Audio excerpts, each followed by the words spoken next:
ಉತ್ತರ ಪ್ರದೇಶದ ಹತ್ರಾಸ್ನಲ್ಲಿ ನಡೆದಂತಹ ಘಟನೆಯನ್ನು ಖಂಡಿಸಿ ದಲಿತ ಸಂಘರ್ಷ ಸಮಿತಿ ವತಿಯಿಂದ ಉಚ್ಚಿಲದಲ್ಲಿ ದೊಂದಿ ದೀಪದ ಮೆರವಣಿಗೆಯೊಂದಿಗೆ ಪ್ರತಿಭಟನೆ ನಡೆಯಿತು. ದಲಿತ ಮುಖಂಡ ಸುಂದರ ಮಾಸ್ತರ್ ಅವರು ಮಾತನಾಡಿ, ಕೇಂದ್ರ ಸರ್ಕಾರ ಮತ್ತು ಉತ್ತರ ಪ್ರದೇಶದ ಯೋಗಿ ಸರ್ಕಾರ ದಲಿತ ವಿರೋಧಿಯಾಗಿದೆ. ಮೋದಿಯವರು ದಲಿತ ಹೆಣ್ಣು ಮಗಳ ಮೇಲೆ ನಡೆದಂತಹ ಅತ್ಯಾಚಾರದ ಬಗ್ಗೆ ಮಾತನಾಡ್ತಾ ಇಲ್ಲ. ಎಲ್ಲಿದೆ ಅವರ ಬೇಟಿ ಬಚಾವೋ ಬೇಟಿ ಪಡಾವೋ ಘೋಷಣೆ ಅಂತ ಲೇವಡಿ ಮಾಡಿದರು. ಈ ಸಂದರ್ಭ ಮೋದಿ ಕೇಂದ್ರ ಸರ್ಕಾರ ಮತ್ತು ಯೋಗಿ ರಾಜ್ಯ ಸರ್ಕಾರದ ವಿರುದ್ಧ ಘೋಷಣೆಗಳನ್ನು ಕೂಗಲಾಯಿತು.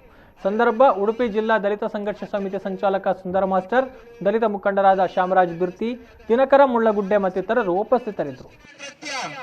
ಇಂಥ ಪ್ರಕರಣಗಳ ಇಡೀ ಜಗತ್ತಿನಲ್ಲಿ ನಡೆಯಲಿಲ್ಲ.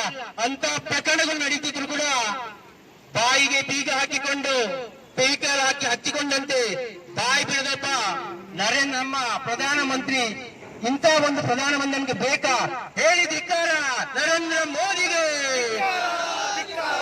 ಬಿಜೆಪಿ ಸರ್ಕಾರಕ್ಕೆ, ಮನವಾದಿ ಬಿಜೆಪಿ